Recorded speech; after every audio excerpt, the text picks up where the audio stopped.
দেখছেন? আরে ও মা গো মা, কত বড় হয়ে গেছে। কি আশ্চর্য, গায়ে কেন হাত দিয়ে কথা বলছেন? দূরে থাকেন, দূরে থাকেন। আরে কি কইতেছো তুমি?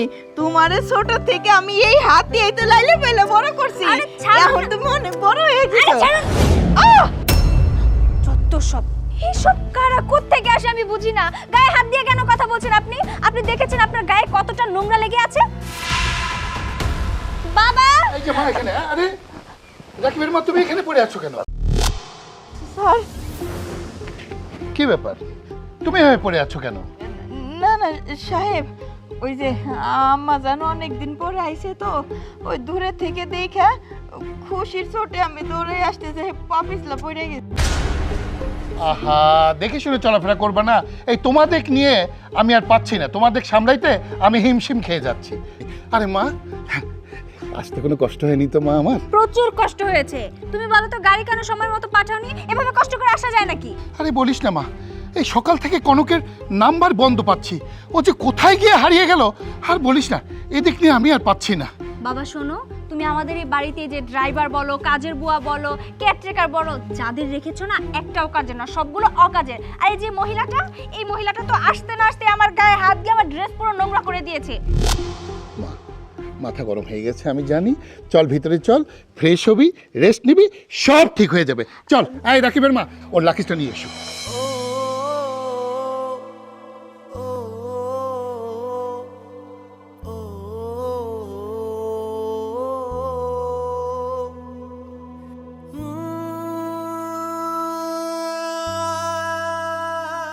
হ্যাঁ, আমি তো সবেমাত্র গ্রামে এলাম, ঢাকা আসি তারপরে তোর সাথে আমি মিট করব। এসব নিয়ে তো আম্মা জান, আপনার লেগে চা নিয়ে আইছি।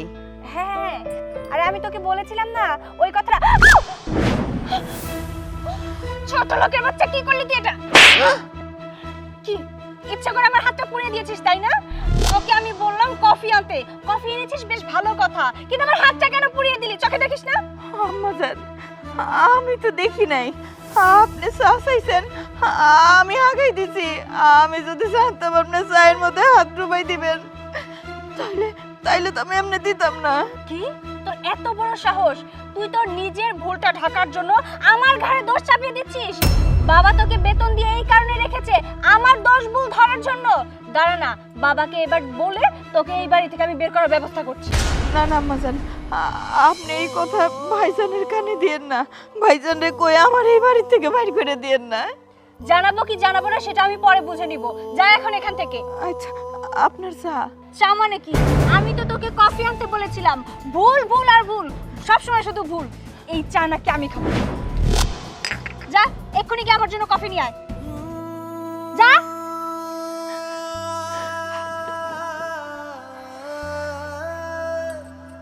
আরে আর বলিস না, বাড়িতে একটা কাজের বুয়া রেখেছে, একটা কাজও ঠিক মতো করতে পারে না। আনতে বলেছি কফি, এনেছে চা, তাও কিনা এনে আমার আবার চা হাতটা দিয়েছে পুড়িয়ে।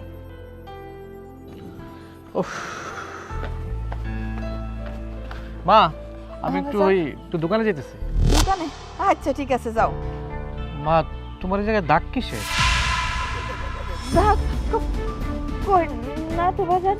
এই যে তোমার গালের মধ্যে দাগ দেওয়া যাইতেছে, মনে হইতেছে কেউ তোমার থাপ্পড় মারছে। না রে বাজান, ওই কাজ কাম করতেছিলাম তো, ওই এর লেগে মনে হয় কালি টালি লাগছে হাতের থেকে। দেখো মা, তুমি আমার কাছে লুকাইবা না, তুমি সত্যি করে রাখো তোমার এই জায়গায় কি হয়েছে, তোমার গায়ে কে হাত তুলছে? বাজান, তোরে কি কইলা কুমো, আমারে কেডা মারবো?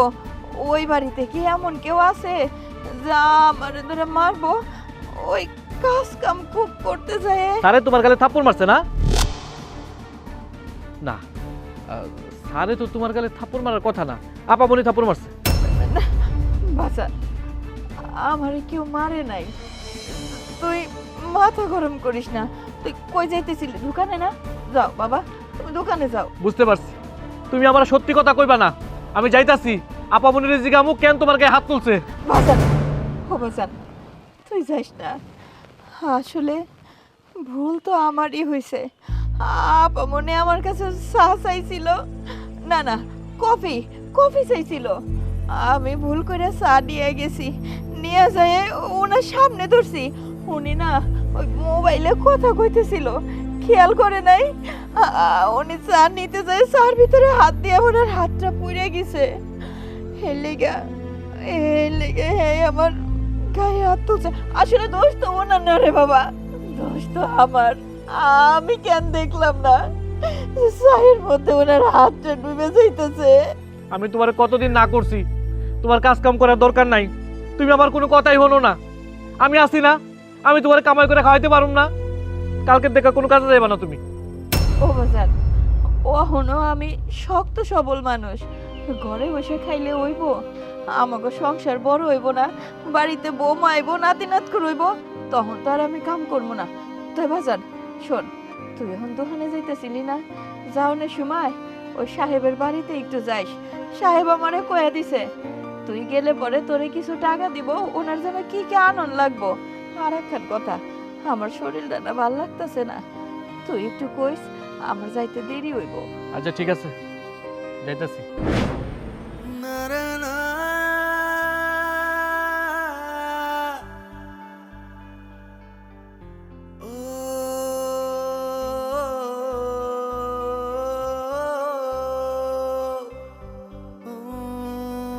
আচ্ছা রাজ, সবাই তো গভর্নমেন্ট জব নিয়ে ব্যস্ত থাকে, তো তুমি কেন প্রাইভেট জবের প্রতি ঝুঁকলা? প্রথমত আমি এটাকে খুব ভালোবাসি। আমার কাছে মনে হয় যে নিজে কিছু করা উচিত, সেই জায়গা থেকে আসলে আমি নিজে নিজে কিছু করছি।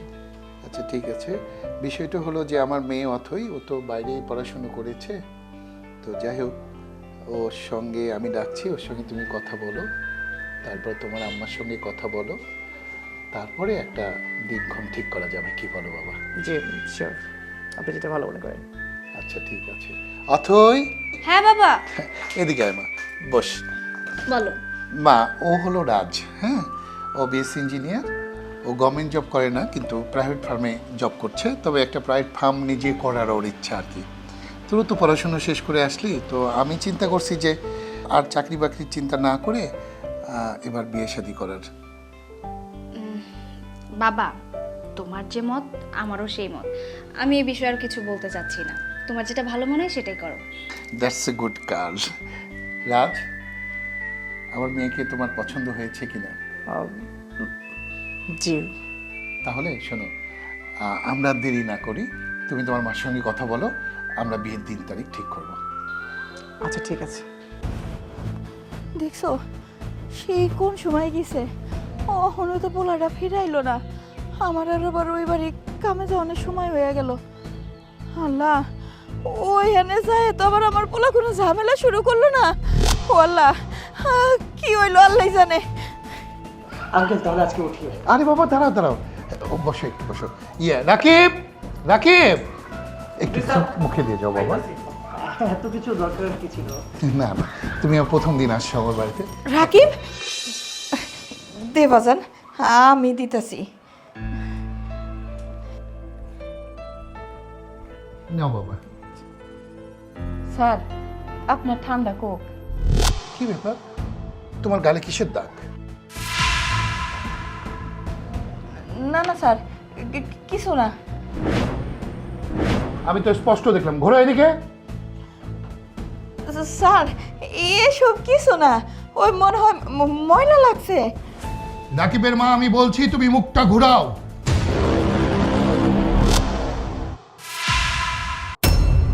সত্যি করে বলো, কিসের দাগ এটা? সাহেব, কইলাম না ময়লা লাগছে। যেহেতু সত্যি কথাটা কইবা না, স্যার আমি নিজে সত্যি কথাটা কই। না না বাজান, বাজান তুই কিছু কইস না বাজান। তুমি চুপ করো, কোনো কথা কইবা না। বলো। স্যার, আপামনি মায়ের গায়ে হাত তুলছে। কি অথই, কি বলছো? তুমি তুমি ওনার গায়ে হাত তুলেছো? হ্যাঁ, তো তুলবো না, কি করবো বাবা? এই মহিলা কি করেছে জানো? এই মহিলা গরম চাতে আমার হাত পুড়িয়ে দিয়েছে, সেজন্য ওনাকে থাপ্পড় মেরেছি। Shut up!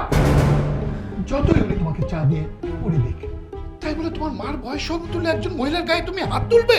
বাবা প্লিজ, এই মহিলার সাথে আমার মায়ের সাথে তুলনা করো না, উনি একজন কাজের মহিলা। আর তাছাড়া ওই মহিলা কি করেছে তুমি জানো? ফার্স্ট যেদিন আমি এই বাড়িতে ঢুকেছি, এই মহিলা ওনার নোংরা হাত দিয়ে আমার ড্রেস আপ সব নষ্ট করে দিয়েছিল, সেজন্য ওনাকে ধাক্কা মেরে ফেলেও দিয়েছি। তুমি ওনাকে ধাক্কা দিয়েছো? হ্যাঁ দিয়েছি তো, কি করব? শুধু ধাক্কা না, ওনাকে না লাথি মেরে বের দাও। নিম্নি তোমার স্তবটা বেরিয়েছে। তোমাকে বিদেশে লেখাপড়া শিখিয়ে আমি এই শিক্ষা নিয়ে এসেছো? একজন মা সমতুল্য মহিলার গায়ে তুমি হাত তুলো? তুমি কি করেছো জানো? আরে তুমি তো কিছুই জানো না। এই মহিলাকে তুমি জানো? স্যার স্যার আপনার দোয়াই লাগে, আপনি কিছু কোয়েন না, আপনি কিছু কোয়েন না স্যার। একটা কথাও না। তোমার জন্য আমি বলতে পারিনি, কিন্তু ওর দিন দিন বেড়ে গেছে। আজ আর আমি কোনো সত্য গোপন করব না। এই মহিলাকে তুই জানিস? আরে হে তোর গর্ভধারিণী মা।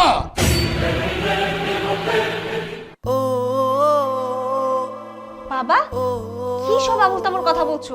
এই মহিলা আমার মা কি করে হয়? তার মানে এই মহিলা তোমার ওয়াইফ?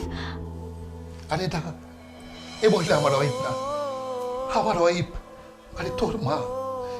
আমার সন্তান হয় না দেখে ওর কাছ থেকে দত্তক নিয়ে এসেছিল। কিছুদিন পরে আমার ওয়াইফ মারা যায়। মারা যাওয়ার পরে আমি দিশাহারা হয়ে যাই, কিভাবে তোকে মানুষ করব। আমি ওনার কাছে যাই, গিয়ে বলি আপনি আমার বাসায় আসেন, ওকে মানুষ করতে হবে। উনি তখন বলে স্যার আমি কিভাবে থাকবো। তারপরে উনি তোকে কোলে পিঠে করে মানুষ করে। তোর ভবিষ্যতের কথা চিন্তা করে উনি আমাকে পরামর্শ দেয় তোকে উচ্চ শিক্ষার জন্য বিদেশে পাঠানোর জন্য। আমি তোকে বিদেশে পাঠাই, কিন্তু আমি জানতাম না বিদেশ থেকে তুই সুশিক্ষায় শিক্ষিত না হয়ে তুই তুই তুই কুশিক্ষায় শিক্ষিত হয়ে এসেছিস। কি করেছিস তুই এটা? কি করেছিস? বাবা, বাবা তুমি যা বলছো সব মিথ্যে বলছো, আমি বিশ্বাস করি না। এই মহিলা আমার মা হতে পারে না, তুমি মিথ্যে বলছো। মিথ্যা নয় মা, মিথ্যা নয়, এটাই সত্য, এটাই সত্য। এই মহিলাই তোর মা।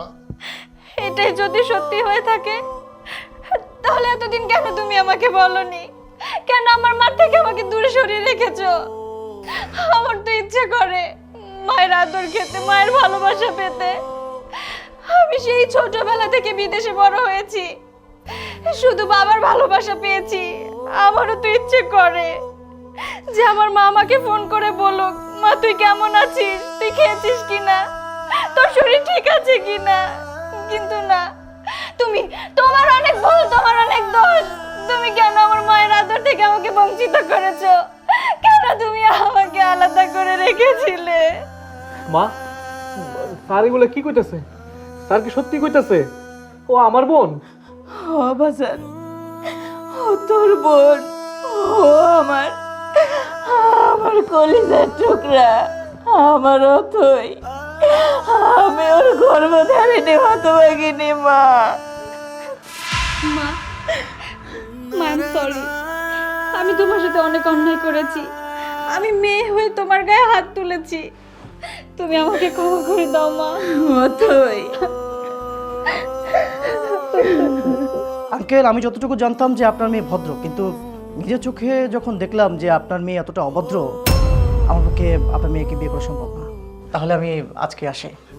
বাবা, আমার মেয়েটা যখন ভুল বুঝতে পেরেছে, ও যখন নিজেকে সংশোধন করেছে, তাহলে তুমি ওকে ছেড়ে যেও না বাবা। ওকে ওকে তুমি বিবাহ করো বাবা। আচ্ছা, ঠিক আছে।